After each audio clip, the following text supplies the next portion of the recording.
প্রধানমন্ত্রী সংসদে বলেছে, আমার মাননীয় মন্ত্রী বলেছে, আমিও বলেছি, অবশ্যই আমরা তিস্তা নিয়ে ইতিমধ্যেই আমাদের টেকনিক্যাল কমিটি কাজ করেছেন এবং ইতিমধ্যেই আমরা আরও দেশের বাইরে বিভিন্ন দেশের কাছ থেকে পরামর্শ নিচ্ছি।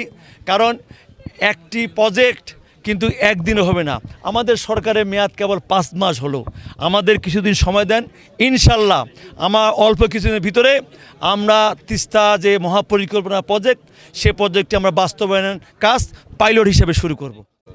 একটা বাদ দিলে এখানে কে বিএনপি করে, কে জামাত করে, কে এনসিপি করে, নদী ভাঙন কিন্তু সে দেখবে না, তাই না? সবাই উপকৃত হবে। আমাদের তারেক রহমানের সরকারের নির্দেশনা এটাই যে আমরা সমৃদ্ধভাবে বাংলাদেশ গড়ে তুলতে চাই এবং সমৃদ্ধভাবে আমাদের সমস্যাগুলো আছে সেই সমস্যার সমাধান করতে চাই।